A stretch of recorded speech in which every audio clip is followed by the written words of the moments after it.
Suka duka dunia rock. Ni on the top now. Tak apa bendanya.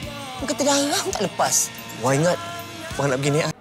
Okey, sebelum kita menonton filem terakhir, riwayat terakhir Rimba Bara, ini dia pengarah yang sungguh epik, yang orang kata memang otai, Mamat Khalid. Siapa tak kenal buah tangan beliau. Ini adalah naskah yang terakhir daripada Mamat Khalid untuk riwayat Rimba Bara dalam filem Rock Bro. Mungkin adalah satu orang kata gimmick ataupun mungkin ada lagi naskah lain yang melibatkan orang kata rock ni, konsep rock dalam filem. Okey. Untuk menceritakan suasana rock di zaman kegemilangan rock tahun 80-an 90-an itu, Rock Bro ni adalah penutup dia. Ya, maknanya apabila abang buat rock 1 dulu, abang rasa tak cukup lagi nak ceritakan zaman itu ya.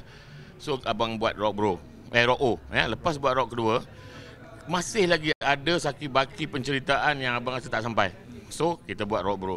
So dengan siapnya Rock Bro ni, insya-Allah complete lah satu trilogi penceritaan anak-anak muda di zaman 80-an 90-an dahulu. So abang rasa memang inilah penutup tirai untuk cerita rock dari buah tangan abang. Tapi abang harap adalah penggiat lain yang mahu explore zaman rock dulu, di mana banyak sangat pengalaman, cerita, karakter yang boleh diceritakan. So abang harap adalah kesinambungannya daripada pembikin filem yang lain. Mungkin Abang Mamat boleh ceritakan keseluruhan apa yang penonton-penonton harus tahu dalam filem ni? Pada abang, yang harus tahu adalah semangat rockers tu.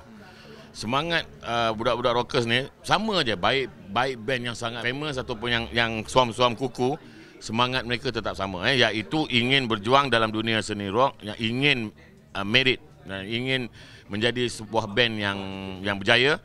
Namun hakikatnya mereka sering tertumpul niat mereka itu atas sebab-sebab sendiri, sebab-sebab persekitaran dan sebab-sebab kadar dan kadar mereka sendiri. Okay, kita dah tahu elemen penting dalam filem Rock Bro. Mesti ada nyanyian lagu-lagu zaman 90-an dan konsep tu rock sendiri. Mungkin ada cabaran yang lain mungkin Abang Mamat rasakan untuk semasa menjalani penggambaran filem ni. Pada abang, cabaran dia adalah diri abang sendiri. Sebab macam kita tahu Rock Bro ni penutup, so haruslah kuat, tetapi masa itu abang sakit. So bayangkan setiap shot dalam filem rock ni abang dalam keadaan sangat sakit ya. Sakit abang, sakit darah tinggi, jantung semua. Ada kalanya ketika syuting tu abang baring.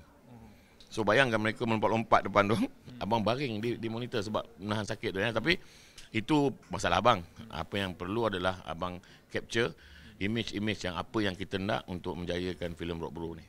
Mungkin boleh kongsikan sedikit detik-detik manis, detik-detik pahit ataupun babak-babak yang sukar untuk dalam filem ni. Mungkin kita jadikan satu je untuk penonton-penonton. Dah terlampau banyak.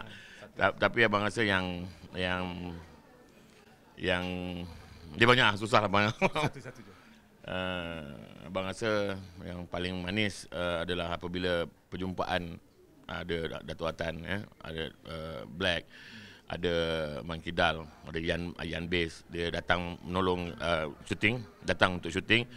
So masa itu abang rasa terasa sangat yang kegemilangan dunia rock tu dapat dalam image filem Rock Bro. Itu abang rasa sangat manis di malam yang mereka datang.